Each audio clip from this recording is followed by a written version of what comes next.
vous entend. Ouais, super. Merci, Diana.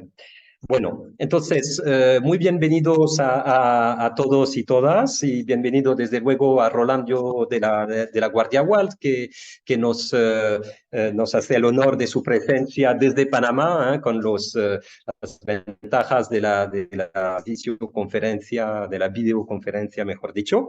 Entonces, bueno, antes de darle la palabra, presentaré a Rolando de la Guardia Wald, que es nuestro conferenciante de hoy sobre el tema de la agregación de español sobre el Istmo de Panamá.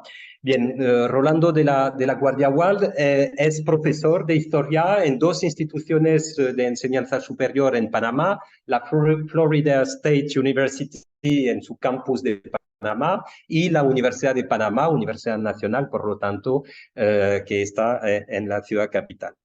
Bien, en cuanto a su trayectoria, Rolando pues hizo un máster en la Universidad de Barcelona en Historia y después un doctorado que defendió en la University College of London con una tesis, yo creo útil recordar un poco el título de tu tesis, Rolando, que era en inglés, por lo tanto, Panamanian Intellectuals and the Invention of a Peaceful Nation, repito, Panamanian Intellectuals and the Invention of a Peaceful Nation, entre 1878 y 1931. Sus investigaciones, por lo tanto, tanto desde su tesis doctoral como desde entonces, se enfocan en la construcción nacional y la historia de las mentalidades y de las ideas en Panamá, en particular a través de la historia de la educación en este país, desde la época colombiana, las últimas décadas del siglo XIX, hasta los años 1930, ya en la época republicana de Panamá. Bien. Es autor de varias obras, en particular un libro que quiero destacar, que fue publicado en Nueva York en la editorial Palgrave Macmillan en el 2020, que se titula Education, Conservatism and the Rise of a Pedagogical Elite in Colombia and Panama.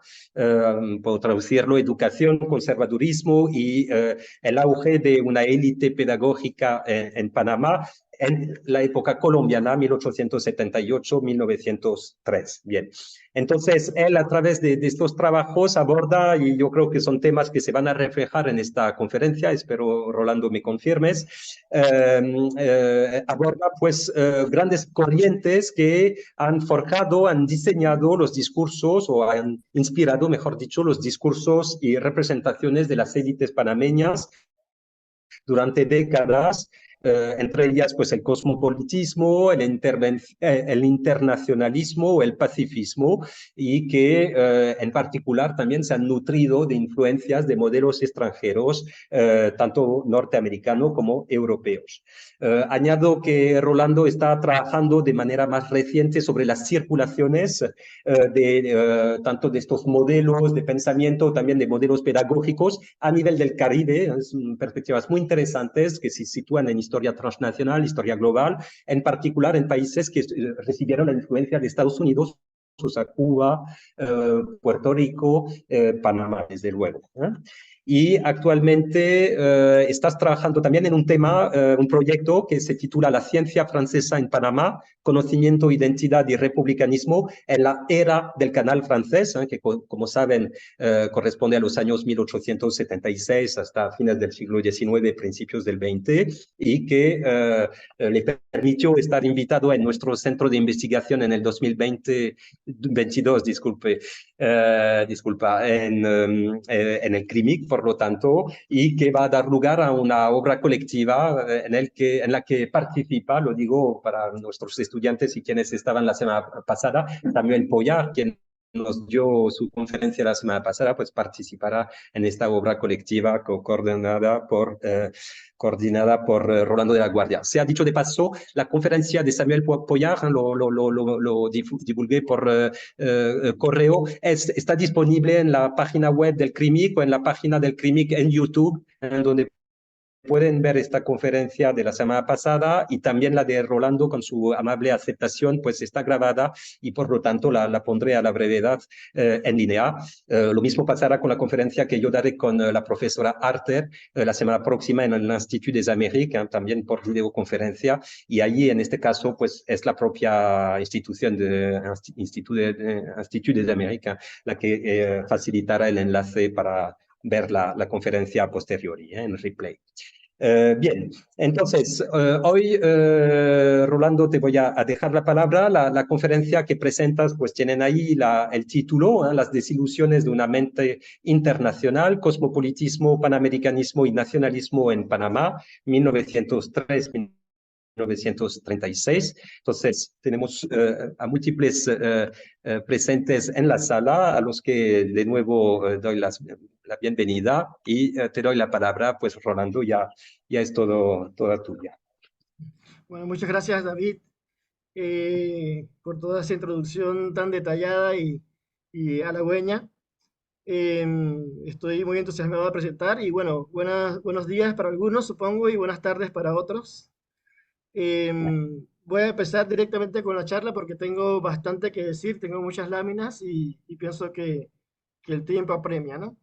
He llamado a esta conferencia Las desilusiones de una mente internacional porque desde 1903 en Panamá se crea un movimiento que busca incorporar a Panamá en el concierto de naciones civilizadas o el concierto internacional de las naciones, pero que poco a poco se va diluyendo y va perdiendo fuerza y el nacionalismo convencional lo va reemplazando, llevando pues, como dice el título, a una desilusión de los mismos intelectuales que la proponían y a una politización de ellos, que pasan de ser intelectuales, pedagogos, a más que nada ideólogos y a seguidores de políticos tradicionales, ¿no?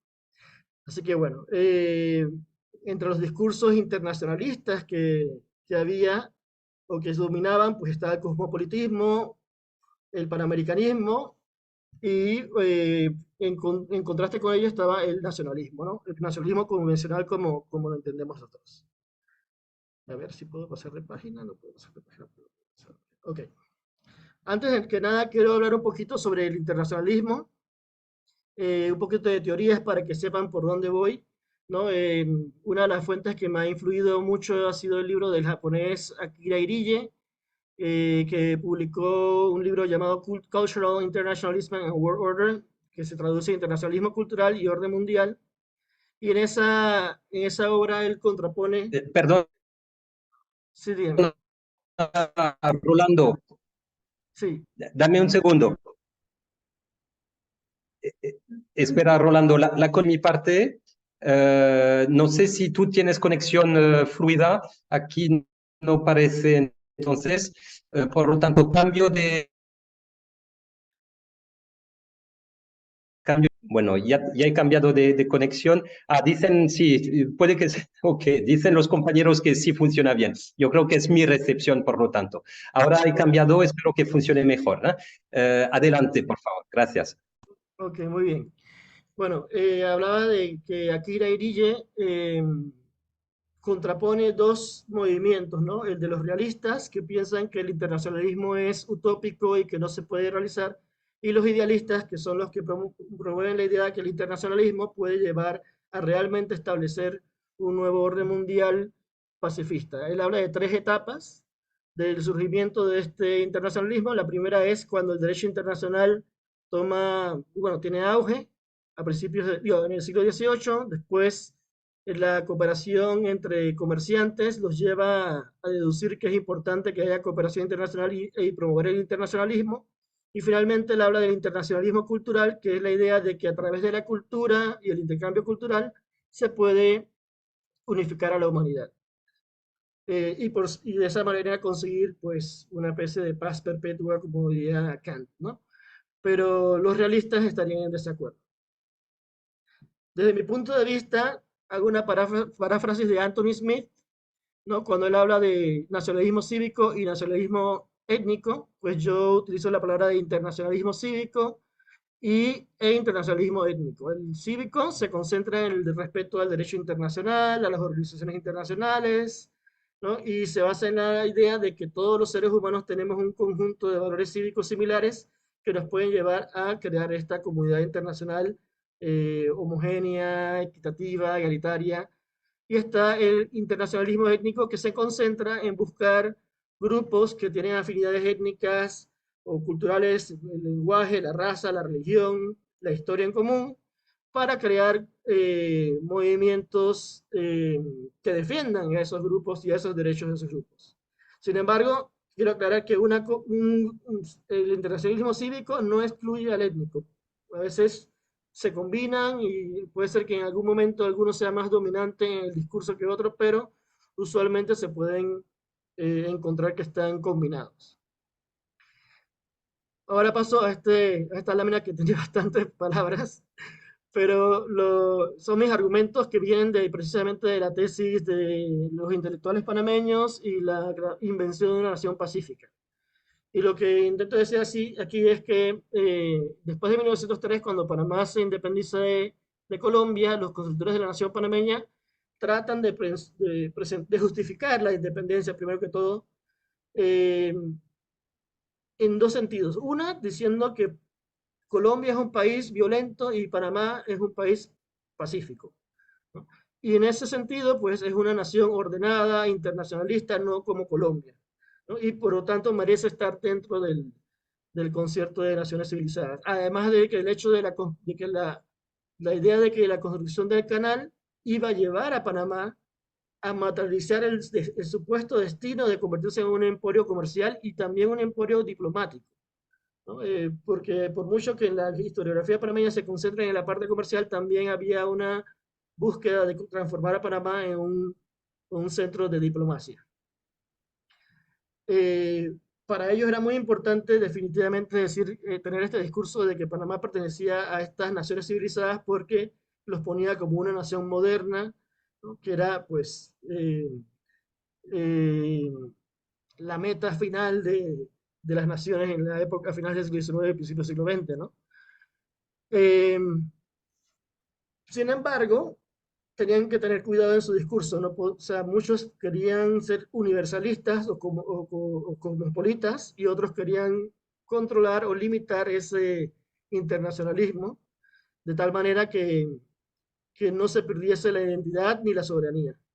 Y es ahí donde surgen los debates sobre el internacionalismo entre diferentes intelectuales panameños que, como verán, muchos o algunos de los más importantes son pedagogos y eso es lo que me llevó a mí a enfocarme en la historia de la educación después. En los discursos sobre la identidad internacional panameña se pueden notar tres formas.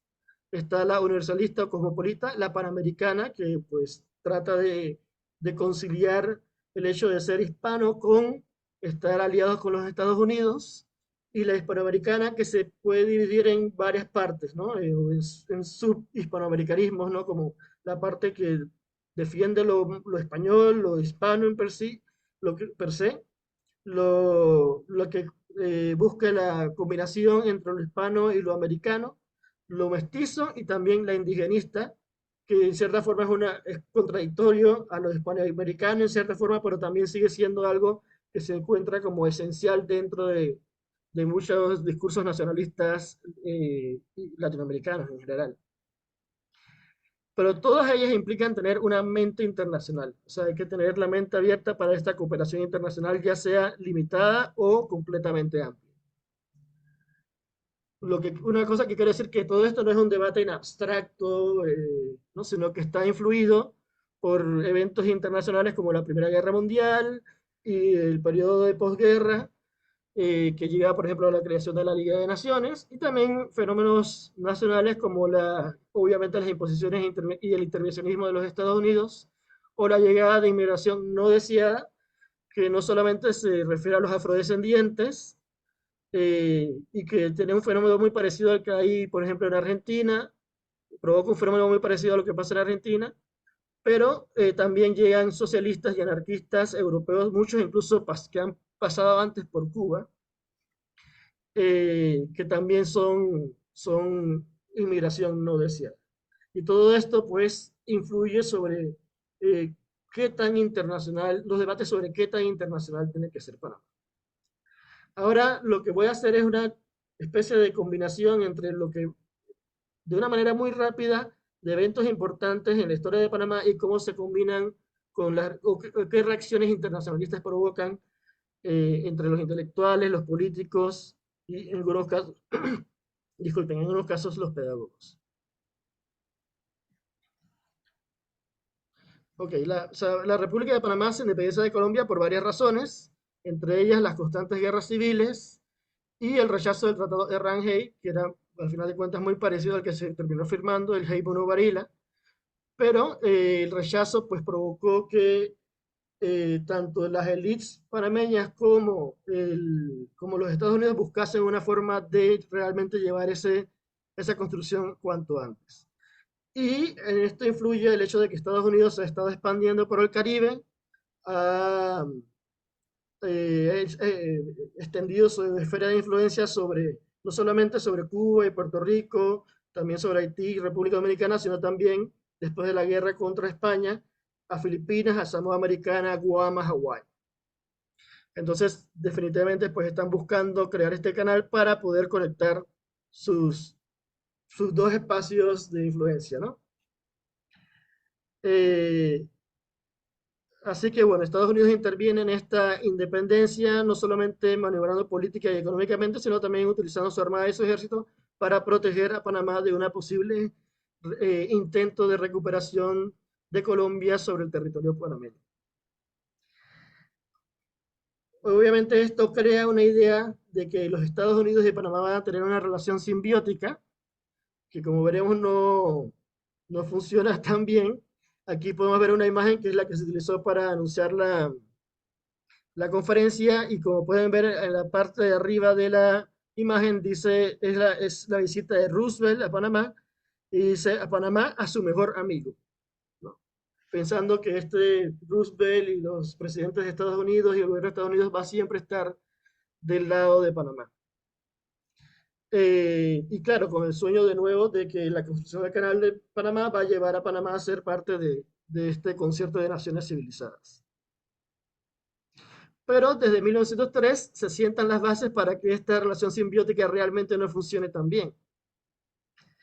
Eh, por ejemplo, en 1903, el plenipotenciario de Panamá, Felipe Bruno Varela, firmó y ratificó el tratado Hey-Bruno Varela, que le cedía 5 millas o 8 kilómetros a cada lado de la línea central de la ruta interoceánica a los Estados Unidos con el fin de que construyesen, administrasen, mantuviesen y protegiesen el canal. Pero el terreno fue cedido a perpetuidad y los Estados Unidos podían gobernarlo como si fuesen soberanos. Este terreno o territorio pasó a llamarse la zona del Canal de Panamá. Y aquí les pongo un mapa que pueden ver que pues, el territorio está justo en el medio del país y se puede ver la línea central, que es una línea verde bastante recta en diferentes partes, y las 5 millas están, o los 8 kilómetros están de un lado y al otro. Y esa parte es la que Estados Unidos podía gobernar como si fuesen soberanos y a perpetuidad. Pero también otra cuestión que pasa en Panamá es que el artículo 136 de la Constitución de 1904, aquí hago un paréntesis, la Constitución de 1904 es prácticamente lo que llamaríamos un copiar y pegar de la Constitución de Colombia de 1886, pero añade en ese artículo 136 que Estados Unidos puede intervenir en cualquier punto del territorio panameño para mantener el orden.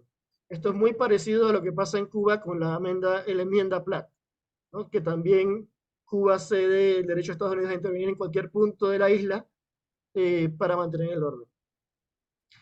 Una reacción a esto es que sí, hay críticos, pero intelectuales como Pablo Rosemena, en un discurso dado entre la tumba de Manuel Amador Guerrero, que fue el primer presidente que tuvo Panamá, dice que ningún principio debe llevar al derramamiento de una gota de sangre y por lo tanto el artículo 136, aunque cedía algo de soberanía, garantizaba que hubiese estabilidad, orden y paz.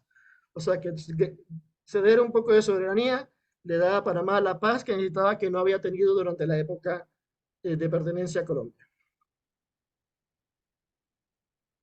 Pero siguen pasando eventos, bueno, todo esto lleva a que suceden eventos que voy a empezar a narrar. En 1905, por ejemplo, por la sospecha de que el general Esteban Huertas, que fue el general colombiano que ayudó a Panamá a independizarse de Colombia, iba a dar un golpe de Estado, se le arresta, se le retira y además se elimina el ejército, así que Panamá queda sin ejército. En 1908, debido a los constantes conflictos entre estadounidenses y panameños, se acuerda que la policía panameña no puede actuar en la zona del canal y que los estadounidenses que sean arrestados fuera de ella serían entregados y juzgados por autoridades de la zona, lo cual es una forma que demuestra que Panamá está perdiendo soberanía, ¿no? Y en 1912, debido a enfrentamientos entre soldados estadounidenses y la policía panameña, a esta se le desarma y se le quitan las armas y pues queda una policía desarmada. De nuevo, una especie de pérdida de soberanía en un sentido, y obviamente que decir que el ejército, la policía panameña podía enfrentarse a los Estados Unidos sería un poquito absurdo, pero le quita capacidad de reacción de coerción al Estado panameño en sí. También otras cosas que suceden es que las élites panameñas y los políticos panameños muchas veces piden que los Estados Unidos supervisen las elecciones generales de cada año. La primera vez en 1908, pero esto se vuelve un hábito en muchas elecciones, 1910, 1914 y demás. Muchas veces estas supervisiones coinciden con intervenciones de los Estados Unidos por razones de proteger el orden, ¿no? Por ejemplo, bueno, está la de 1906, la ocupación de la provincia de Chiriquí por 2 años, está la intervención durante la guerra de Coto en 1921, la intervención durante el movimiento inquilinario del que voy a hablar después, en 1925. Como digo, pues esta práctica se vuelve común, el intervencionismo se vuelve común, especialmente cuando hay fechas electorales. Pero hay que poner un contraste. La relación entre Panamá y Estados Unidos no es solamente una relación de opresión, de dominación, sino que hay algunos actos que hace Estados Unidos que también llevan a esto que sería una relación de amor-odio, ¿no? Entre ellas, pues se puede hablar de la reducción de las enfermedades transmitidas por mosquitos o el saneamiento, la construcción del sistema de acueductos y alcantarillados, la pavimentación de las calles en la ciudad de Panamá y Colón. Y aquí presento algunas imágenes de cómo era antes y después, ¿no? Esto es una calle en Colón y es un señor que se le ha caído el sombrero en medio de este lodazal y lo está recogiendo, ¿no? Aquí podemos ver, estos son los saqué del Welcome Trust Collection. Si apenas pues, se puede ver al fondo hay unos niños jugando debajo de una casa, detrás de unos barriles que tienen agua recolectada de agua de lluvia, que según la foto es poco higiénica. Sin embargo, por en la otra foto tenemos el contraste de cuando ya se pavimentan las calles en la ciudad de Panamá y se crea el acueducto y estos son los bomberos haciendo enfrente de la catedral, haciendo un evento celebrando la inauguración del acueducto, ¿no? Aquí también tenemos unas calles de Colón, como eran antes, y como son después en la foto de la mano derecha, como este de hecho es el proceso de pavimentación.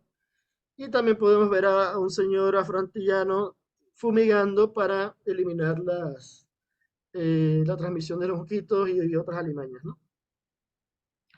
Ahora, otro efecto que los panameños vieron como negativo fue que ellos esperaban que la inmigración que llegase a construir el canal fuese una inmigración europea del norte.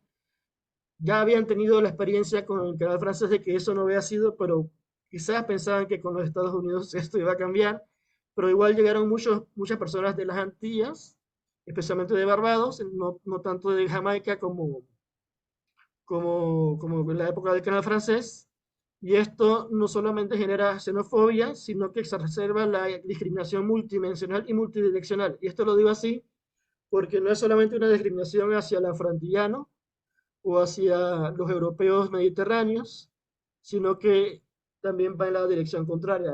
Algunos europeos mediterráneos y algunos afroantillanos también discriminan a los ismeños y a los latinoamericanos. Esto lleva a una cantidad de crimen bastante fuerte de la que no he podido, no voy a poder profundizar, pero hay asesinatos, robos, incendios, peleas, riñas, se forman pequeños guetos. Y bueno, la otra parte que no hay que olvidar es que llegan también muchos inmigrantes de Italia y de España que, como dije antes, venían con ideas socialistas, sindicalistas y anarquistas que no le gustaban ni a los estadounidenses ni a los panameños, ¿no? Entonces esta inmigración indeseada, por decirlo así, crea, eh, ¿cómo lo puedo decir?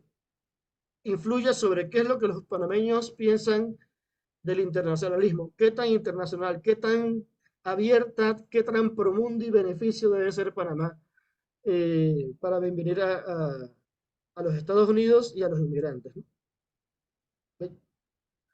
Una de las, aquí tengo una repetición, disculpen.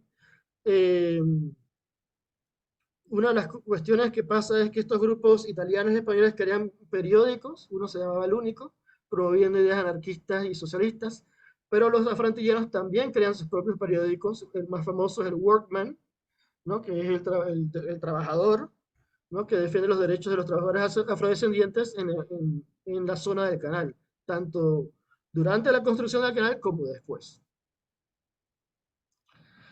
Una reacción a esto es la obra de Olmedo Alfaro, que se llamaba, no se tituló El peligro antiano en América Central, que fue publicada en 1924.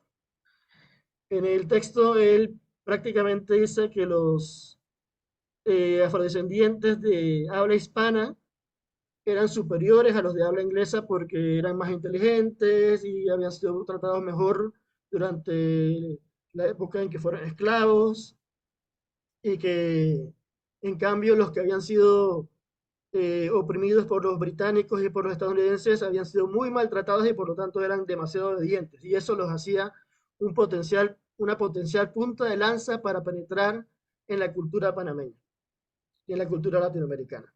O sea que se ve además de un racismo, obviamente, se ve un elemento cultural en esta supuesta superioridad de los afrodescendientes de habla española.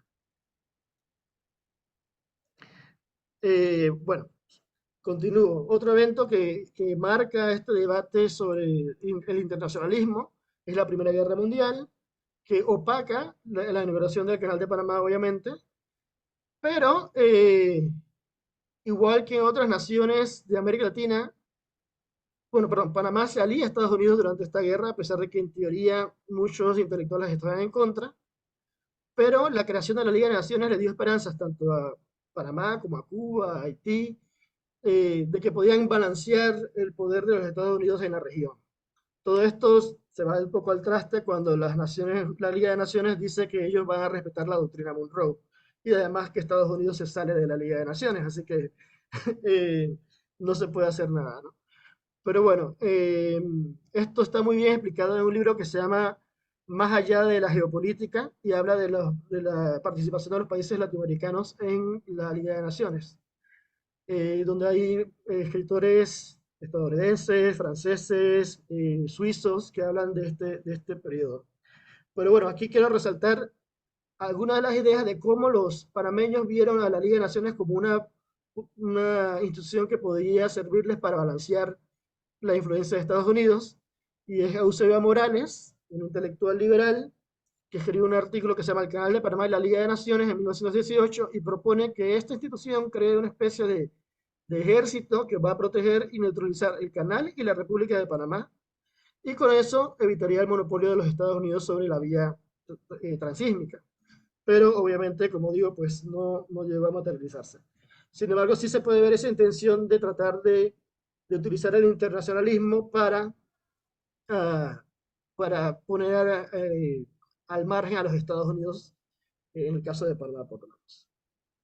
Otro evento importante es el evento del 29 de febrero de 1921, que después de varios intentos de arbitraje y de tratados entre Panamá, bueno, primero entre Colombia y Costa Rica, y después entre Panamá y Costa Rica, tropas costarricenses toman un pueblo que se llama Coto, un pueblito, eh, y y los panameños reaccionan con armar un ejército enorme en la ciudad de Panamá, pero en realidad los que se confrontan con los costarricenses son las personas, son habitantes de Chiriquí. Cuando el ejército panameño llega a donde supuestamente ocurrieron bueno, donde ocurrieron las batallas, ya las batallas se habían terminado.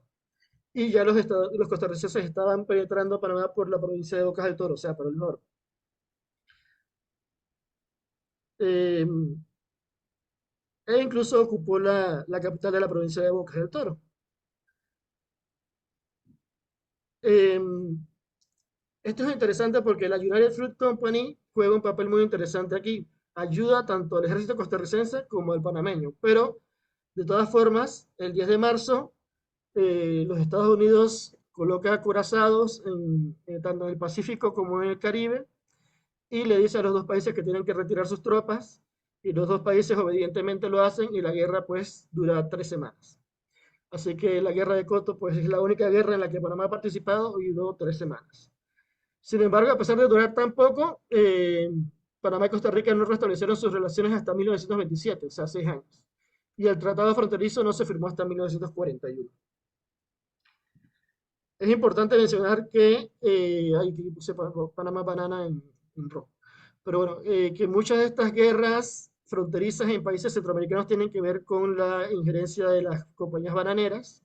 Y en el caso de la guerra de Coto, como lo conocemos este evento, está la United Fruit Company que había conseguido una concesión por Costa Rica y la Panamá Banana que había conseguido concesiones por las mismas tierras por parte de Panamá y bueno, hay todo un lobby en Estados Unidos que lleva a esta confrontación. Hay que mencionar que durante la guerra de Coto también, en parte porque Belisario Porras, que era el presidente, fue presidente de Panamá 3 veces, estaba casado con una costarricense y porque también lo acusaban de saber de la toma de Coto y no hacer nada, hubo un intento de darle un golpe, pero las fuerzas militares de Estados Unidos intervinieron para protegerlo. Esto, sin embargo, lleva al surgimiento de un grupo llamado Acción Comunal que se consolida en 1923. Uno de sus miembros es Víctor Goitía, pero como vamos a ver, una de las personas más importantes es Armodio Arias, del que voy a hablar después.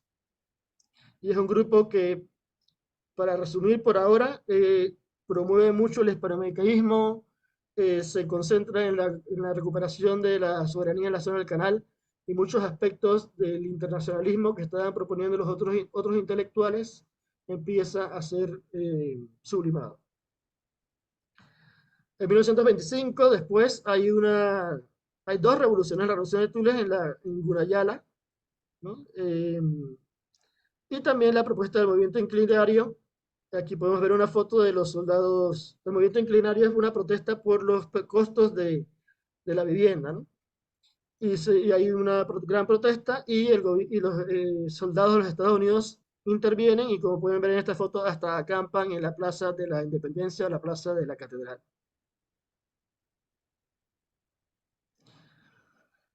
Finalmente, otro evento es el de 1927, cuando Acción Comunal es instrumental en el rechazo del Tratado Alfaro-Kellogg, el cual, entre otras estipulaciones, hacía que Panamá fuese aliada de Estados Unidos en todas sus guerras, en todas las guerras en que participase.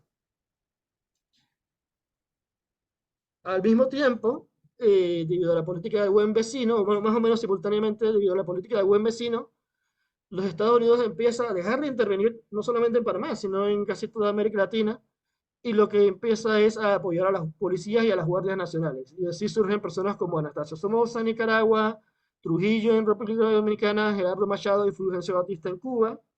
Y en Panamá, a pesar de que no llega a ser dictador, la persona que surge es Antonio Ramón Cantera, que se vuelve pues el jefe de la Guardia Nacional y tiene mucha influencia en lo que pasa en la política, especialmente en los años 30, y en 1951 da un golpe de Estado, 52, perdón, da un golpe de Estado y se declara presidente.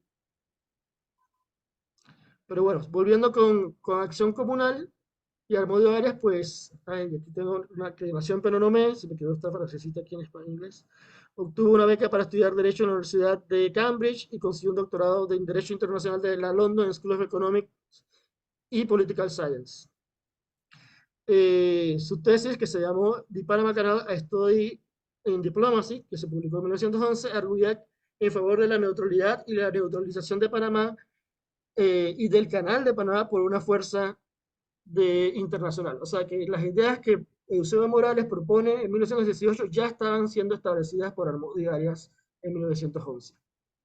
Después, cuando regresa a Panamá, es profesor del Instituto Nacional, que era la escuela principal que tenía el Istmo, pero poco a poco pasa de esta idea más internacional a convertirse en una persona más concentrada en el nacionalismo convencional, ¿no? Y escribe artículos como El patriotismo en relación con la enseñanza, y después estudios sobre la soberanía de Panamá en la zona del canal, ¿no? En 1926, ya cuando Acción Comunal ha sido establecido. Una de las cosas famosas de su grupo, de su movimiento Acción Comunal, es que promueve un eslogan muy hispanista que es cuenta en balboas y habla en español, porque la gente contaba en dólares, ¿no? Y mucha gente hablaba en inglés o hablaba en spanglish, como diríamos ahora. Y Acción Comunal quería promover este nacionalismo étnico, ¿no? También, por ejemplo, en aspectos religiosos, con Acción Comunal, cuando se crea la idea de que el Día de la Madre es el Día de la Sagrada Concepción, se promueve a la pollera como el traje típico, y lo hispano en sí como, como lo representativo de la verdadera cultura panameña. A él, en los libros de Acción Comunal, lo presentan como alguien equiparado a Rodó, a Vasconcelos.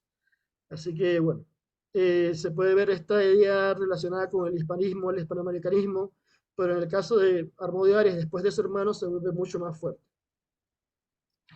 Finalmente, en 1931, Acción Comunal derroca al presidente electo Florencio Armódigo Arosemena, y en 1932 Armódigo Arias llega a ser presidente y empieza a negociar el tratado Arias-Roosevelt, que se firmó en 1936. Y es aquí donde yo detengo mi periodización, porque no solamente porque por el tratado en sí, sino porque el discurso que se utiliza para movilizar a la población se promueve mucho de esta idea de Panamá versus Estados Unidos. El panamericanismo deja de ser apreciado, el universalismo también. Y bueno, lo que logra este tratado de Arias-Roosevelt es que aumenta la anualidad que los Estados Unidos pagaba por la ocupación de la zona del canal y elimina la cláusula de perpetuidad, pero sin aclarar muy bien cuándo Estados Unidos regresaría la zona y el canal a los panameños.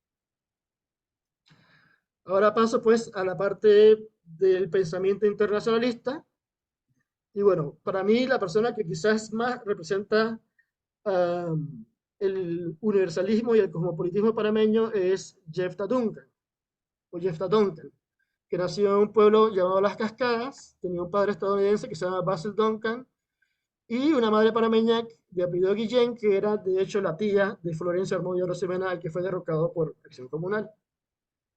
Estudió la escuela secundaria en varias academias militares entre los Estados Unidos, lo cual llevaría a pensar que de repente tendría una mentalidad así belicista, pero no. En 1905 consigue una beca para estudiar primero en el Liceo Carla Canal, en Francia, y después lenguas modernas en la Sorbona. Después de que regresa a Panamá, es nombrado subsecretario de Instrucción Pública de 1912 a 1917 y después secretario de Instrucción Pública de 1920 a 1923 y de 1928 a 1931. Y después es rector de la Universidad de Panamá entre 1940 y 42, así que pueden ver que es una figura dominante en la educación en Panamá.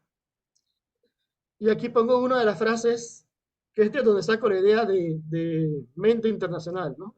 Esa es una frase que él repite mucho, pero bueno, aquí esta frase demuestra que el panamericanismo y el universalismo pueden ser compatibles, que las relaciones entre Panamá y Estados Unidos pueden ser buenas, ¿no? Y bueno, aquí dice, en ningún momento, este pequeño panfleto que se llama The International Function of the Schools, que lo escribí en inglés, en la función internacional de las escuelas, dice, en ningún momento nuestro patriotismo debe apuntar a nuestro encastillamiento dentro de una torre aislada, que no puede ver, dentro de una torre aislada, ni debe diseminar la creencia de que somos los mejores, los más inteligentes y los que más merecemos. y que cada palabra, gesto o acto de otro país, especialmente los Estados Unidos, debe ser visto con desconfianza y antagonismo. En cambio, nuestro patriotismo debe tender a desarrollar entre nosotros una mente internacional, el espíritu de la tolerancia y el deseo de ser mejores de los que somos, más inteligentes, más merecedores, no por el propósito de que nos emulen, ni mucho menos por el propósito de ser superiores de manera egoísta a las otras naciones, pero más bien para ser más capaces de cooperar en el trabajo de crear civilización en el mundo. Así que como pueden ver, pues hay una tendencia panamericanista y también universalista en este discurso de Jeff Duncan. eh, Uno puede estudiar la obra de Jeff Duncan y ve cómo va desarrollando poco a poco su pensamiento universalista y cada vez se hace más universalista. Pero es un personaje muy interesante. Otro personaje universalista es Cirilo Martínez, que al principio es un poco contradictorio, pero después con el tiempo se va volviendo, como digo, internacionalista. No tengo la fecha de nacimiento exacta, por eso tengo 1883, marquita de pregunta. Hasta 1943 nació en un pueblo llamado Chepo, y eso es una cuestión que quiero que se me olvidó decir. Muchos de estos pedagogos intelectuales no son de la ciudad de Panamá, son de pueblos o de ciudades en el interior del país. Estudia en la escuela normal y junto a Octavio Méndez Pereira, de quien voy a hablar después, escribe un libro que se llamaba Principios de Instrucción Pública, basado en ideas de libros de instrucción pública, especialmente el de Uruguay. Dicen que el cosmopolitismo es malo, pero ese mismo año, en un artículo que se llama El lenguaje internacional, habla positivamente de que eventualmente, casi que como por inercia, se va a crear un lenguaje que todo el mundo va a hablar y va a unificar a la humanidad y que, ¿no?, lo ve que es una luz positiva. Así que se contradice, pero después cuando uno sigue leyendo las obras de él, uno se da cuenta que él se empieza a inclinar hacia el internacionalismo y hacia el universalismo. Y tenemos a Narciso Garay, que es un personaje súper, también muy interesante. Él sí nace en la ciudad de Panamá, era hijo del pintor colombiano Epifanio Garay y hermano de la música y poetisa Nicole Garay. Todos ellos estudiaron en Francia. Eh, Según la evidencia que tengo, participa en competencias en el Conservatorio de París, participa en competencias en el Conservatorio de Bruselas, supuestamente estudia Derecho en la Sorbona por un tiempo, eh, pero realmente estudia en una escuela que se crea como alternativa al Conservatorio de París. Cuando regresa a Panamá es nombrado director del Conservatorio Nacional, pero en 1919 decide terminar sus estudios de Derecho y se dedica a la diplomacia. O sea que es un personaje que pasa de la música a la diplomacia, eh, y es embajador en Francia, Suiza, Bélgica, especialmente en Bélgica, tiene establecido relaciones muy fuertes, y allí publica sus composiciones y las composiciones de su hermana y los poemas de su hermana que había fallecido, con la que tenía una relación muy, muy, muy fuerte. Pero posiblemente su obra más importante, que es una especie de trilogía compuesta en un solo libro, que se llama Panamá y las guerras de los Estados Unidos, donde él explica que cuando sucedió la Primera Guerra Mundial, él estaba de acuerdo con que Panamá se uniese, aliase a Estados Unidos, pero con el tiempo fue cambiando de opinión. Y después fue ambivalente, después decidió que no, que Panamá no tenía que estar en las guerras de los Estados Unidos. E igual que Eusebio Morales y que Armodio Arias propone que ya que no se puede, ya que la Liga de Naciones no puede proteger, neutralizar a la República de Panamá y al canal, pues que sea una fuerza panamericana. O sea, que está intentando utilizar la misma propuesta de Estados Unidos para ponerla en contra de Estados Unidos y balancear el poder que Estados Unidos ejercía sobre Panamá. De nuevo, esto no funciona muy bien, pero bueno, son propuestas y son intentos de recuperar cierta soberanía. Y bueno, tenemos a Octavio Méndez Pereira, quizás uno de los personajes más celebrados aquí en Panamá. Nació en Agua Dulce, estudió en la escuela normal, después estudia en Chile, en el Instituto Pedagógico de Chile, después es director del Instituto Nacional, que como dije fue la escuela y sigue siendo una de las escuelas más representativas en Panamá, y fue fundador y primer rector de la Universidad de Panamá. Fue diplomático en Chile, en Francia, en Reino Unido, Eh, y entre 1924 y 1926, en diferentes congresos panamericanos, intenta promover la creación de una universidad bolivariana, que estaba basada en una propuesta de los estadounidenses de crear una universidad panamericana, pero él quería que fuese bolivariana. Y de hecho se crea una ley y diferentes países de América Latina, Perú, dan dinero para que se cree la universidad, pero nunca llega realmente a ser funcional. También es famoso por escribir la primera novela fundacional, utilizando las palabras de Doris Sommer, que se llamó El Tesoro de la Gaibé y después pasó a llamarse Vasco Núñez de Balboa, que crea un mito muy parecido al de Hernán Cortés y Malinche, ¿no? En donde Vasco Núñez de Balboa se enamora de una mujer indígena llamada Nayansi, que lo ayuda a conquistar Panamá, más o menos en ese orden, ¿no? También escribe Fuerzas de Unificación, en la que trata de conciliar el hispanoamericanismo con el panamericanismo, pero finalmente decide que esto no es posible. Y escribe un artículo que se llama La conservación del idioma puede influir en el sostenimiento de la independencia nacional. Y él dice allí que el lenguaje es la base sobre la cual el espíritu de las gentes, disculpen por el error así, se funde. Él percibe que Hispanoamérica son 20 nacionalidades geográficamente separadas las unas de las otras, pero unidas por una historia, unas instituciones, una raza y una misma lengua en común. O sea, estamos hablando de un internacionalismo étnico, ¿no? Para él las diferencias entre Hispanoamérica y los Estados Unidos eran muy grandes para ser reconciliadas en este artículo. Y Hispanoamérica estaba constantemente amenazada por la mayor cantidad de fuerzas y la superioridad de las fuerzas de los Estados Unidos. Así que la alternativa que tenían era sostenerse por medio del orden, la ley y la dignidad. Y una forma de presentar resistencia a los estadounidenses era encontrando apoyo en nuestra dignidad moral, haciendo las capacidades latentes de nuestra raza surgir y despertando la simpatía hacia España. Y después viene un argumento esencialista, ¿no? Que dice, bueno, sí, debemos aprender inglés de una forma práctica porque es un lenguaje de un gran pueblo, pero tenemos que hacernos fuertes dentro de nuestra propia debilidad, preservando la cualidad más preciosa de la raza, que es el legado que España dejó, eh, que se presenta en unas virtudes de gallardía superior a la que tenían los Estados Unidos, o una nobleza superior inherente de los hispanoamericanos que los estadounidenses no tienen. Esto se parece mucho a lo que casi 80 años antes había dicho Justo Arosemena, uno de los grandes intelectuales panameños, en un artículo que se llamaba La Cuestión Americana, en donde hablaba de la diferencia entre la raza anglosajona y la raza latina. Pareciera, uno lee este artículo y pareciera que Octavio Méndez Pereira está muy influido por el argumento que presentó aquella vez Justo Arosemena. Y bueno, para terminar la presentación, quiero hablar de cómo estos debates internacionales se llevan a la práctica. Me voy a enfocar más que nada en las escuelas, pero voy a hablar un poco de los espacios públicos y de la cultura material. Y voy a fijarme más que nada en algunos listos de eventos y en imágenes. Así que, por ejemplo, para, para demostrar que Panamá es internacional, se celebraba el 4 de julio, ¿no? La independencia de Estados Unidos, pero también el 14 de julio, ¿no? De la Revolución Francesa, la toma de la Bastilla. También se hace la primera y segunda exposición escolar, donde los estudiantes de las diferentes escuelas tenían que demostrar que están aprendiendo valores internacionales. Después también se hace una exposición internacional, bueno, se iba a hacer para 1913, pero se hace en 1916. Y también en honor a Cervantes se hacen unos juegos florales donde los estudiantes de las escuelas tienen que escribir poemas en honor a Cervantes. Y como el profesor Marcel ha escrito, también se celebra el Congreso Bolivariano para conmemorar los 100 años del Congreso que Bolívar había organizado en Panamá en 1826.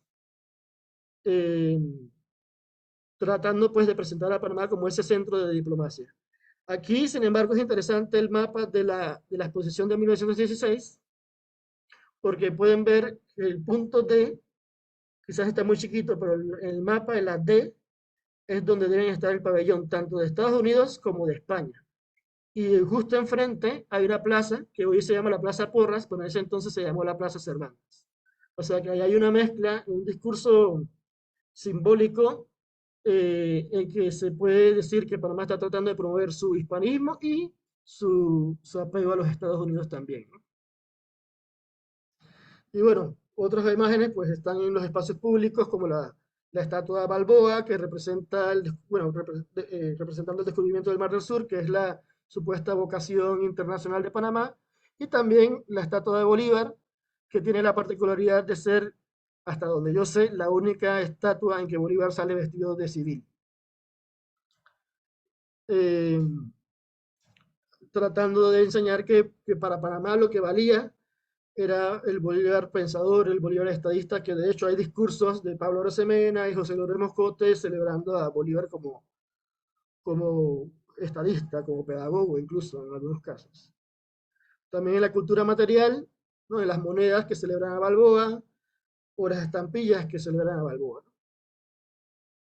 Llevando este material que se maneja no diario por todas partes y estos espacios públicos que ve todo el mundo a una conciencia constante, una repetición constante, ¿no? De que esto es lo que es Panamá. Panamá es internacionalista, Panamá es este país que tiene una vocación de, de ser pro mundo y beneficio, como dice el escudo, ¿no? Y en las escuelas, pues se promueve el cosmopolitismo y el panamericanismo, por ejemplo, en los programas del Instituto Nacional. Aquí podemos ver que el curso de Geografía Económica examinaba a los estudiantes haciendo lo que llamaban viajes imaginarios. Estos viajes imaginarios era vendar al estudiante y el estudiante tenía que memorizarse dónde estaba cada país, las capitales, las ciudades más importantes de cada país, pero no solamente eso, sino cómo llegar, vamos a decir, de Panamá a San Petersburgo y cuáles eran todas las líneas de barcos, de ferrocarriles y rutas que podían servir para llegar a San Petersburgo. No, todo esto memorizado, demostrando que el estudiante panameño tenía que tener esta capacidad de poder ver el mundo sin siquiera, o sea, en su mente, ¿no? Y, por ejemplo, en el curso de inglés, una de las cosas que se hacía es que se decoraba el salón con personajes importantes de los Estados Unidos, más que nada. También se crean sociedades o clubes, ¿no? La Sociedad Cervantes, que obviamente hace referencia al español, y la Sociedad Minerva, que hace referencia a lo greco-romano, y al Club de Inglés.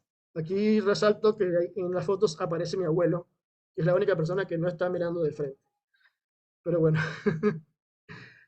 esto es el Instituto Nacional, que como dije es la escuela más importante del país en aquel entonces.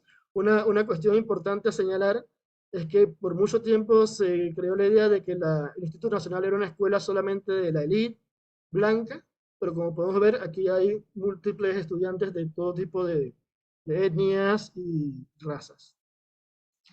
Y otra actividad que a mí, hablando que hoy es 28 de noviembre de 1924, digo, hoy no es 28 de noviembre de 1924, hoy es 28 de noviembre, me encontré este pequeño panfletito que publicó la Escuela de Niñas de Santana número 1 el 28 de noviembre de 1924, una actividad a la que invitaron al presidente Belisario Porras. Y en esta actividad pues se hace, por ejemplo, una obra de teatro donde se trata de reconciliar a una niña española con las niñas panameñas, pero también a las niñas se les hace hacer bailes y vestirse de francesas, en este caso de japonesas, en la imaginación panameña de cómo eran las japonesas, ¿no? Y así. Entonces se ve cómo se le está inculcando desde niños, desde chiquitos, esta idea de que Panamá se comunica con Japón, con Francia, ¿no? Y esto es una escuela de niñas pobres. Eh, bueno, y esa sería mi lámina para terminar, solo me faltan las conclusiones.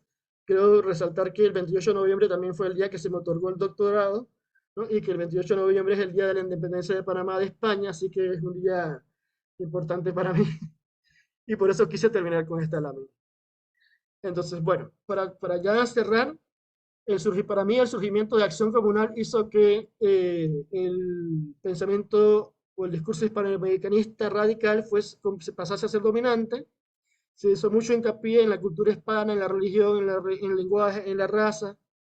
Se intensificaron las políticas antimigratorias que se consagran con la Constitución de 1941, que incluso le quita la nacionalidad a las personas afrodescendientes y no las reconoce como panameños, incluso aunque hayan nacido en Panamá.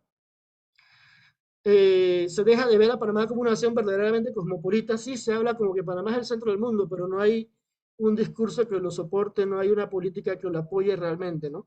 es simplemente pues concentrado en que tenemos un canal y el canal es ¿no? la ruta para unificar a todo el mundo, pero no hay esta idea de cooperar en otros aspectos.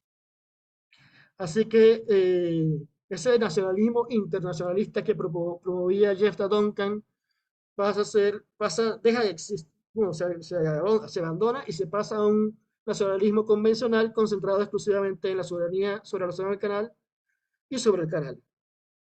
Y con esto la mente internacional y el cosmopolitismo y el panamericanismo perdieron fuerza,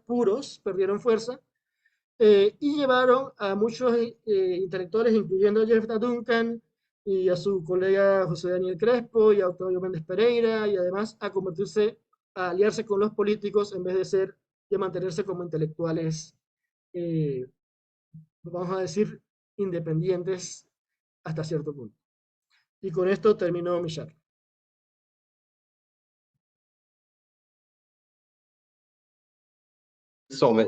Muchas gracias, Rolando. Bueno, desde la sala aplaudimos, pero bueno. Muchas gracias por tu conferencia, también por haber preparado este diaporama tan completo y que permite seguir un poco tu propuesta. Y entonces ahora tenemos media horita para abrir unos debates, unas preguntas que digo, tanto desde los estudiantes presentes aquí como a la distancia. Hay 50 personas conectadas, así que yo creo que todo está abierto. Voy a abrir la ventana de discusión. A ver si ya arriba. Sí, ahí está. Entonces, les propongo que quienes quieran intervenir a la distancia pueden escribirlo o tomar la palabra levantando la mano y así podremos darle la palabra a Rolando en función de las preguntas que surjan. No sé si en la sala aquí pues tienen ustedes ya una primera pregunta o a ver si se escucha aquí, yo la repetiré en este caso.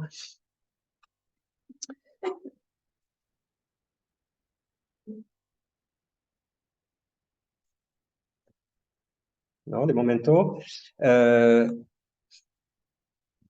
Sí, yo para empezar, si quieren, para el debate, tengo una pregunta que me parece importante. Bueno, nos propones en esta conferencia cómo se ha conformado a lo largo de la construcción nacional de ismeña o panameña, pues una mente internacional, o sea, cómo el internacionalismo ha ido impregnando el imaginario de la nación y los ideales de estas élites y cómo, de cierta manera, se desmorona, ¿no?, este discurso a partir de los años 20, el surgimiento de Acción Comunal, obviamente es un momento, un parteaguas, ¿no?, que traduce una crisis de este modelo ya a partir de los años 20, crisis de la llamada república oligárquica. No sé si haces tú ya esta expresión que carácter república, también con algo que es importante y que son los ciclos económicos. O sea que hay un crecimiento económico continuo de la economía panameña a partir de la guerra norteamericana de 1904 y que a partir del año, si bien me acuerdo, después de la guerra 2021 entra en recesión, vincula la Primera Guerra Mundial, o bueno, igual me equivoco sobre las fechas, pero al final de la Primera Guerra Mundial, recesión, y luego una recuperación muy paulatina a lo largo de los años 20, pero muy tímida en comparación. Y esto refleja finalmente lo que pusiste en tu título, una desilusión, o sea, un desencanto respecto de las expectativas que habían nacido con la construcción del canal, con el proyecto norteamericano. Y entonces la pregunta que tenía es que has mencionado en particular entre Eusebio Morales y Narciso Garay, que fueron delegados de Panamá en la Sociedad de las Naciones cuando ésta se constituyó. Panamá fue una de las naciones que se entusiasmó mucho por la constitución de la Sociedad de las Naciones, viendo allí pues una posibilidad para que los llamados estados débiles, pequeñas repúblicas, pudieran tener un peso frente a un orden mundial mundial que antes de la Primera Guerra Mundial, pues sobre todo era dictaminado, dirigido por grandes potencias en función de sus intereses. Realmente habrá un desencanto de estas repúblicas latinoamericanas, en particular porque la Sociedad de las Naciones no se va a interesar mucho por los temas americanos. Pero la propuesta de Morales y Garay, de estos dos delegados, de convertir a la Sociedad de las Naciones en el garante de la neutralidad de Panamá y de su canal es muy interesante, aunque finalmente no prosperará. Y yo quería preguntarte si esto no es hacer resucitar un ideario fundamental en la construcción del autonomismo y de la nacionalidad panameña a lo largo del siglo XIX y que no has introducido todavía en tu discusión, y es el anseatismo, ¿no? Que finalmente es una forma de internacionalismo que tanto entre Justo Arosemena como se reflejó también en las actas de independencia sucesivas que se adoptaron, bueno, hay el acta que no es independentista, pero anseatista de 1826, luego el acta de independencia del 40 y luego de 1861. Finalmente, este anseatismo recorre toda la construcción de la nacionalidad desde la perspectiva de la élite comercial. ¿Qué podrías decir, Rolando, al respecto? Sí, definitivamente yo creo que hay una especie de herencia que se va elaborando. De por sí ya el mismo Bolívar en la invitación para el Congreso de 1826 proponía que Inglaterra fuese la protectora de Panamá. Y después, pues pocos años después se hace la Declaración Hanseática, ¿no? De la que habla Castillo Calvo. Y como mencionaste, pues está la declaración, bueno, el acta de independencia de 1831, la del 40, 41, la del 61, que declaran a Panamá neutral en todas las guerras de Colombia y que quieren un país ansiático. No está muy claro qué quieren decir con eso porque no definen qué es ansiático. Claro, sí. Pero Igual podrías tú recordar para quienes están en línea o los estudiantes qué es el anseatismo, o sea, qué remite y en qué medida sería aplicable a Panamá, tanto en el 19 como luego con esta propuesta con la Sociedad de las Naciones. Ok, muy bien. Bueno, la Liga Hanseática es una liga de los países en las regiones bálticas, entre ciudades que tratan de cooperar, pero es una liga de la Edad Media, 1200 más o menos, ¿no? Que llega Mm, hasta 1400, 1500. eso. Por eso digo que no está muy claro qué querían decir los panameños cuando le piden a Bolívar que Panamá sea, el istmo sea ansiático. O sea, ¿qué significaba ansiático 500 años después? Es un poquito Claro. extraño, pero es mi especulación, porque no tengo evidencia exactamente de lo que querían decir, es que puede ser que están buscando una especie de colaboración entre ciudades o entre territorios dentro de la misma República de Colombia, o buscar esa protección internacional o una combinación de las dos cosas. Y bueno, eso. Efectivamente, es la proclamación finalmente de una vocación comercial para Panamá, para el Istmo, o sea, su vocación de tránsito, de comercio y de neutralidad finalmente protegida o bien por una liga de ciudades como en la Edad Media o en el caso panameño más por grandes potencias, como tú dices, fuese la colombiana, que era la Gran Colombia inicialmente en los años 1820, o fuese una coalición de grandes potencias marítimas, como se reivindica en las actas posteriores, que en la época eran Gran Bretaña, Francia y Estados Unidos, y finalmente que conjuntamente garantizaran el estatus neutral y la posibilidad de dedicar ese istmo al comercio. Finalmente, sí, sí, va totalmente en este sentido que comenté. Noemí Montenegro, entonces la leo yo. ¿Cuál es la situación actual del pensamiento internacionalista en Panamá y su situación a inicios de la República? Sí, efectivamente. Eh, Te doy la palabra, Rolando. Ok, muy bien. Bueno, es una muy buena pregunta. Eh, desde 1936, como dije, se hace mucho hincapié en la recuperación de la zona, de la soberanía en la zona del canal y que el canal pase a manos panameñas. Y ese se convierte como en el eje central de todo el discurso nacionalista. Los discursos internacionalistas empiezan a tener más que nada búsqueda de apoyo, ya sea, por ejemplo, cuando viene el movimiento postcolonial, en países no alineados o países que estuviesen en oposición a Estados Unidos, pero no es el mismo tipo de internacionalismo de cooperación internacional, tanto intelectual como cultural, económica, es más bien una búsqueda de apoyo político. Lo que sucede, sin embargo, es que cuando finalmente Panamá recupera la zona y además el canal pasa a manos panameñas, se crea un vacío, porque no hay ninguna expectativa, no se crea un discurso de qué es lo que viene después, ¿no? Ahora, pues, lo que se trata de hacer es crear una marca país que presenta a Panamá como este hub internacional para el comercio, para la logística, eh, y que Conexiones pues aéreas también. conexiones aéreas, tránsito, pero no, como digo, no es el mismo internacionalismo cosmopolitismo que el que pensaba Jepta Duncan o el que pensaba incluso Octavio Méndez Pereira.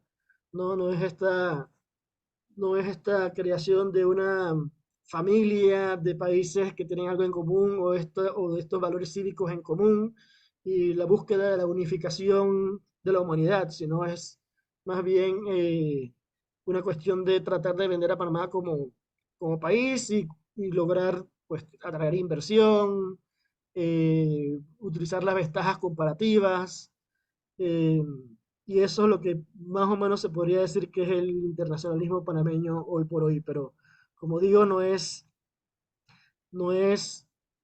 igual, ¿no? Ahora, sí es cierto que en Panamá han surgido otros internacionalismos, ¿no? Hay un libro que se llama Internacionalismos que editaron Glenda Sluga y Patricia Clavin, que habla de los nacionalismos feministas, los internacionalismos, perdón, feministas, los internacionalismos étnicos, basados, por ejemplo, indigenista, del movimiento de la etnia negra, y esos grupos sí han surgido en Panamá y tienen bastante fuerza. Eh, y bueno, más que nada buscan pues este apoyo internacional y crear esta simbiosis entre los grupos indígenas de otras partes de América Latina o, por ejemplo, los grupos afrodescendientes de otras partes del mundo, ¿no? En Estados Unidos, en África, en el Caribe. Ese, ese es un internacionalismo que sí ha surgido, ya diría yo que hace unos 20 años más o menos y que ha tomado bastante fuerza, eh, ya más recientemente en los últimos 5 años. Mm. Muchas gracias. Pues abundan las preguntas ahí en línea. Recuerdo desde la sala si quiere intervenir, pues adelante. Hay otra pregunta, la leo como de Eli Preto. ¿Cómo se manifestó la nueva simpatía hacia España? O sea, si tuvo una traducción política, diplomática, y creo que sí en la época, y cuál fue la recepción que tuvo España en España, dicho hispanismo fervoroso, profesado en la época que has abordado, Rolando. Bueno, creo que quizás tú podrías responder esa pregunta mejor que yo, pero, pero, Completaré. pero, pero, pero la verdad sí, o sea, entre los internacionalistas de los que hablé, pues están muchos que están buscando este acercamiento a España y España está buscando un acercamiento a Panamá, ¿no? Durante el periodo de Alfonso XIII y Primo de Rivera, ¿no? La estatua de Balboa, por ejemplo, que vimos, se inaugura en los tiempos de 1923, eh, la de Bolívar en 1926, eh, todas hechas por escultores españoles, ¿no? La Sociedad de Beneficencia Española también adquiere mucha importancia, ¿no? Y como pudimos ver en la exposición de 1916, se crea en el centro de todo un pabellón para España, que hoy es la Embajada de España. Y la plaza que está enfrente era la Plaza Cervantes, que después cambia de nombre a Plaza Porras por el presidente, que fue presidente 3 veces, pero hay todo un intento de celebrar lo hispano, de que los estudiantes escriban poesías dedicadas a Cervantes o imitando a Cervantes. Eh, y bueno, desde mi punto de vista, España no está haciendo eso nada más con Panamá, ¿no? Sino que lo está haciendo también con otros países de América Latina. Está tratando de recuperar ese vínculo que había perdido después de la derrota de 1898. o por lo menos yo lo veo así. Efectivamente. Y para nada más añadir algunos elementos, la pregunta es muy interesante. Entra en esa corriente hispanoamericanista promocionada desde España, pero también dentro de la corriente hispanista que renace en América Latina en el momento de los primeros centenarios de las independencias. Has mencionado en cuanto a ese internacionalismo práctico, pues dos fiestas nacionales que entran en el calendario cívico, son las celebraciones de las fiestas nacionales de Estados Unidos y Francia, 4 y 14 de julio, que justo al final de la Primera Guerra Mundial, en el 19, entra en el calendario cívico de Panamá, como reconocimiento a la victoria de estos dos adalides de la libertad, de cierta manera. Y convendría añadir también el 12 de octubre, que también se celebra a partir del año 17, creo, con procesiones escolares que precisamente tienen lugar en torno al monumento a Cervantes que se inaugura en la Plaza Cervantes frente al pabellón de España, pabellón de la Exposición Nacional de 1916, que se convierte en Embajada de España en lo sucesivo. Ese 12 de octubre yo creo que también es otra matriz en la construcción de este imaginario nacional basado en una mente internacional, pues hispanismo, la latinidad, la referencia a la latinidad. Va a haber también un monumento muy importante construido en la que se va a bautizar como Plaza de Francia en el casco viejo, donde se levantará un gran obelisco a los franceses llamados zapadores del canal, o sea, pioneros de la construcción del canal en 1923, si no me equivoco, la inauguración, o 24, tengo una duda. Y efectivamente ahí pues hay remitir pues también a la latinidad más allá del hispanismo como complementos a ese panamericanismo que contribuye a construir esta mente internacional. Yo creo que en el caso español, que se manifiesta desde los inicios eh, República, con la adopción de la moneda el Balboa, con la celebración del cuarto centenario del descubrimiento del Mar del Sur en 1913. Es un discurso de compensación simbólica frente al predominio estadounidense y también a la amenaza que el inglés que se va desarrollando en la zona, pero más allá en las ciudades terminales de Panamá, de Colón, está como amenazando, ¿no? Con desnaturalizar un poco las culturas, la cultura ismeña más tradicional, o sea, representada por los criollos, que ven así una forma de norteamericanización del istmo y hay este discurso simbólico que insiste mucho en el hispanismo como compensación. Y la recepción, lo has dicho muy bien, ¿eh? Es muy positiva desde España con un compromiso personal del rey Alfonso XIII, en particular en la financiación del monumento a Balboa, que es un monumento realmente muy grande, que tuvo un coste muy importante. Hay más preguntas, entonces leo la siguiente. Marc de Banville, no sé si conoces este libro sobre el canal de Panamá, francés, dice que en 1903, cuando se ratificó el Tratado Hay-Buno-Varilla, el embajador Buno Varilla consiguió que se excluyesen de la zona las ciudades de Panamá y de Colón. ¿Por qué se excluyeron, por lo tanto, de la zona y qué relación mantuvo Estados Unidos con dichas ciudades? Ok, o sea, una buena pregunta. Bueno, en el mismo tratado se excluyen las ciudades, supongo que es porque son el núcleo y la capital del país, ¿no? Pero la relación se mantiene muy cercana y para los Estados Unidos es muy importante que estas ciudades estén saneadas, estén pavimentadas, ¿no? También muchas de las personas que trabajaban en la zona del canal vivían en Colón y en Panamá. Eh, o sea, poner a Colón y especialmente a la ciudad de Panamá dentro de la zona del canal significaría que entonces también la ciudad de Panamá estaría bajo la soberanía de Estados Unidos, ¿no? Entonces no pueden estar, no podrían estar dentro de la zona del canal, ¿no? Eso también tiene un Era efecto urbano importantísimo que la ciudad de Panamá no crece de una forma natural, sino de una manera alargada, ¿no? Pero bueno, eso es otra cuestión. Definitivamente el hecho de que la zona del canal sea gobernada por los Estados Unidos como si fuesen soberanos hubiese sido un gran problema para los panameños si la ciudad de Panamá quedase dentro de la zona. Efectivamente, ¿eh? Entonces era como una línea roja en la medida en que Panamá pues era la capital de la naciente república. Sin embargo, hubo una zona de la ciudad de Panamá que se quedó en la zona, en la llamada precisamente zona del canal, donde en particular había el Cerro Ancón, que era como un símbolo de la ciudad, porque era un lugar de esparcimiento para las élites panameñas, un lugar más fresco, verde, y que quedó incluido en la zona frente a la ciudad y como una pérdida simbólica de soberanía, ¿no? Que se Exacto. expresa en un poema en particular al Cerro Ancón. Hay más preguntas, entonces voy a dar la palabra a Ricardo López, que dice, podemos decir, es una pregunta, podemos decir que la desilusión de una mente internacional desembocó en la ilusión de una mente nacional. Es decir, podemos decir que la recuperación del pensamiento hispánico en Panamá debería considerarse como una especie de triunfo relacionado con la recuperación de la soberanía del canal ya a finales del siglo XX.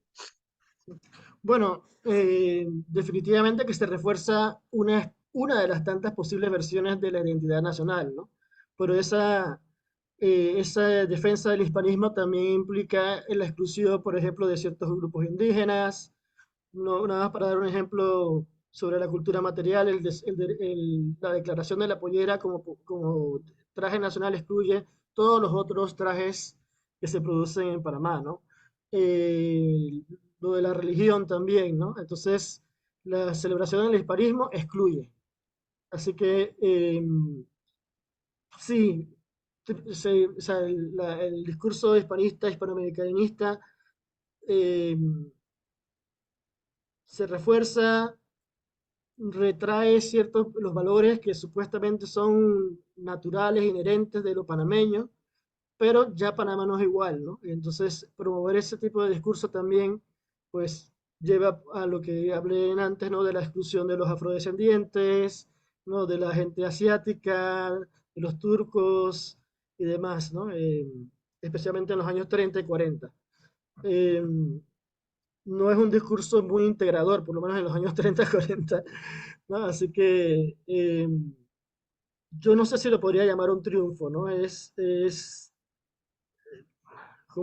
¿Qué palabra podría utilizar? Sería que efectivamente las personas que promueven este discurso se vuelven, adquieren poder, adquieren influencia, pero eso no quiere decir que sea un triunfo para Panamá en sí, que solamente el hispanismo sea dominante, ¿no?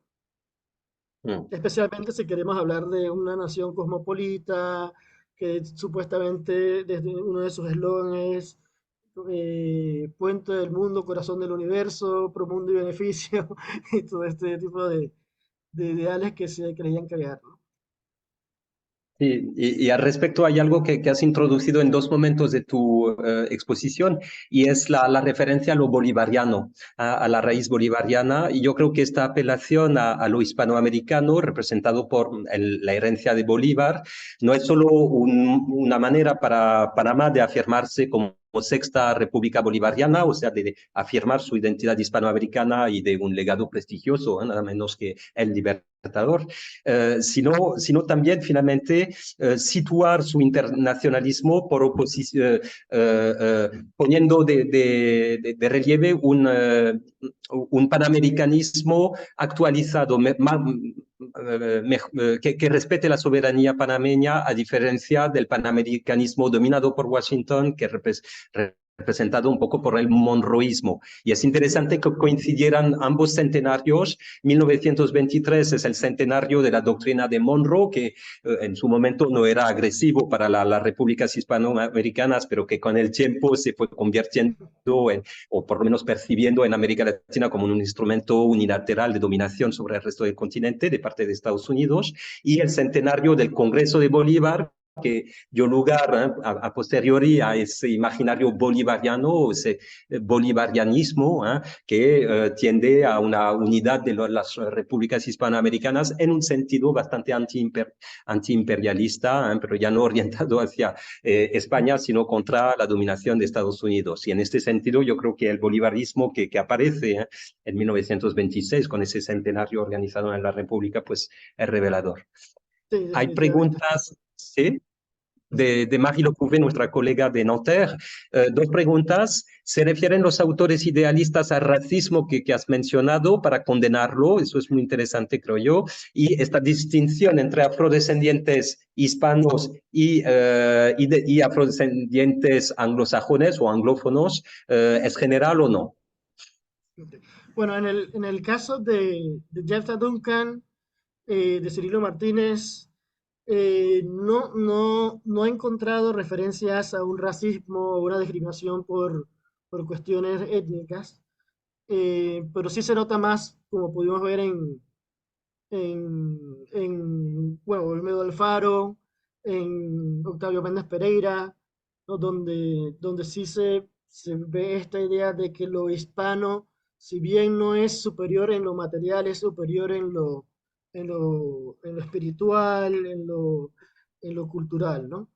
Eh, y yo creo que de allí se agarran varios de los estadistas para crear estas políticas de discriminación y xenofóbicas, ¿no? ¿No? En contra de las personas que no hablan español. O sea, yo mencioné nada más una de las tantas obras de Octavio Méndez Pereira, por escribir muchos libros sobre el español y la importancia del español, incluso el libro de texto que se utilizaba en las escuelas para, para enseñar español, y también está Manuel Roy, que pensaba más o menos lo mismo. Eh, Así que estos intelectuales que promueven un hispanoamericanismo que defiende la lengua, sientan las bases para que después se discrimine a personas que no hablan español, ¿no? Que después retoman, por ejemplo, personas como Armando Arias, Ujú. después Arnulfo Arias, ¿no? Y esta legislación de restricción de la inmigración no hispanohablante, pues surge ya desde mediados de los años 20, ¿eh? Y Exacto, se relaciona 1927, por con ahí, este ciclo 28, económico 29. más Ujú, difícil. exacto. Sebastián Acevedo, que es colega de nuestro departamento, pues hace una pregunta. Muchas gracias. Hablaste de los migrantes indeseados, anarquistas, socialistas, italianos y españoles. Uno de ellos muy famoso es José María Blázquez de Pedro, español precisamente, que va a acabar siendo expulsado de Panamá en el 26.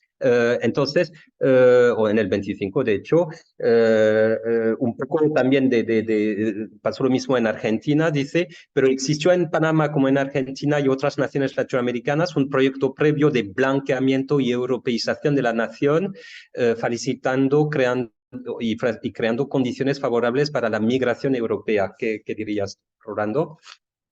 Bueno, eso es interesante porque a Panamá, como sabes, llegaron personas de muchas partes del mundo, ¿no? O sea, sí, para la construcción del canal llegaron muchas personas afroantillanas, pero también muchas de esas personas afroantillanas murieron, se fueron a otros trabajos, regresaron a sus islas, a sus países de origen.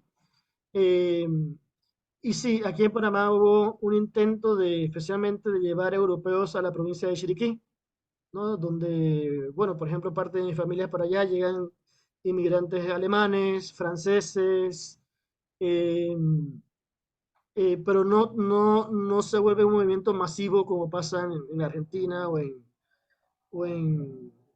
Uruguay o en Brasil, ¿no?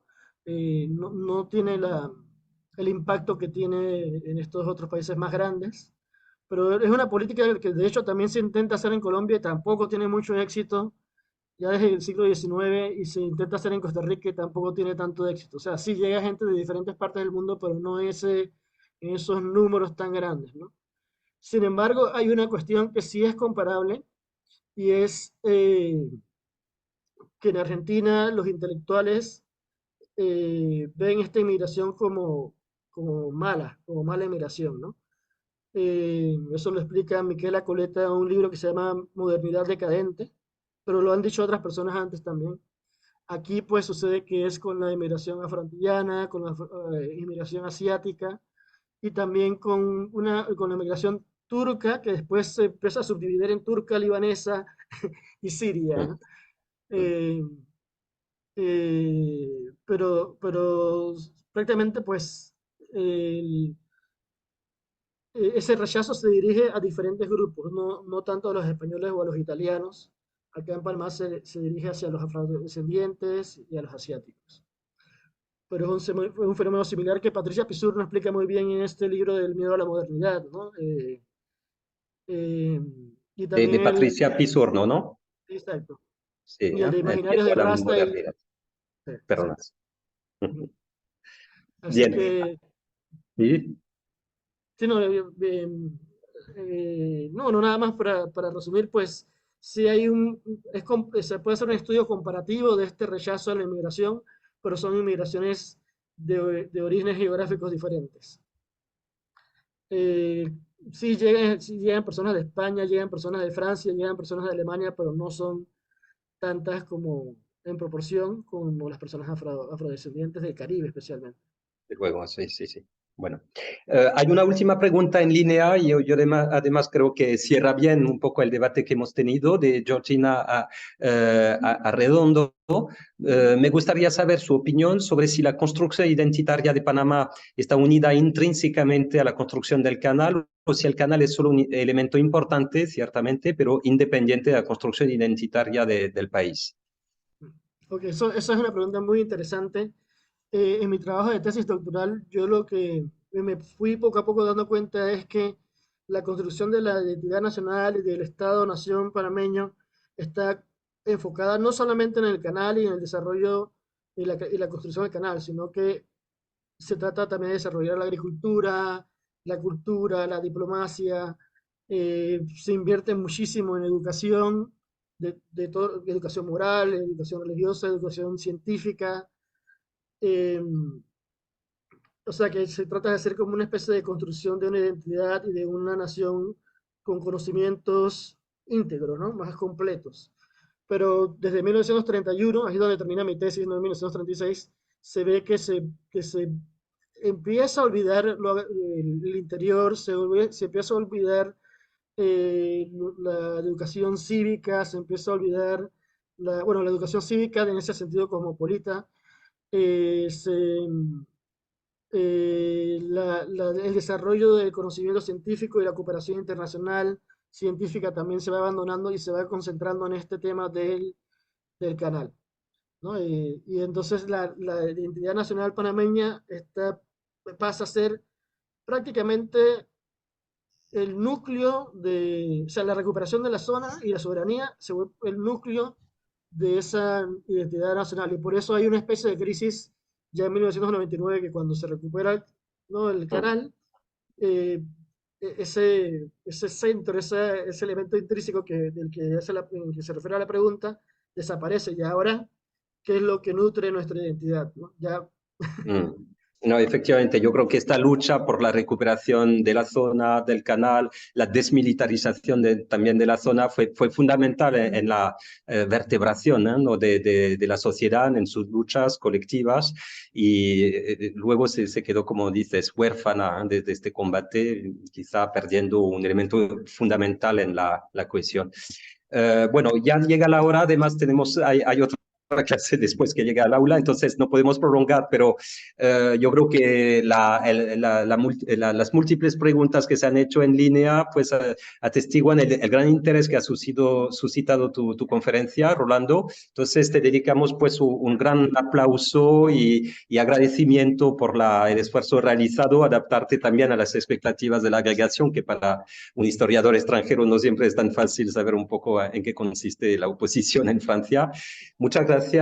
Lo indico para todos, esta conferencia está grabada y por lo tanto se situará desde de aquí a mañana en la página web del CRIMIC. CRIMIC, lo voy a escribir aquí, y es nuestro grupo de investigación, lo ponen en internet, CRIMIC, y luego van a la página dedicada a publicación, vidéo y podcast, et là vous verrez sous l'onglet Ibéris, je vais l'écrire aussi, qui est le groupe de civilisationnistes. Allí tienen el podcast. Samuel Poyar ya está ahí. También lo pueden visualizar desde la página directamente en YouTube poniendo CRIMIC también. Bueno, muchas gracias de nuevo y felicidades, Rolando, y estamos en contacto, desde luego. muchas gracias a todos por la atención y por las preguntas. Y bueno, si quieren continuar haciendo preguntas y me quieren escribir, perfecto, estoy dispuesto a responderlas. Y bueno, muchas gracias por todo y por invitarme. Así que Fantástico. Yo puedo facilitar el correo si alguien lo necesita de Rolando sin lugar, sin problemas, desde luego. perfecto. Bueno, Hasta luego, gracias muchas gracias. y hasta luego. Sí, adiós. Adiós.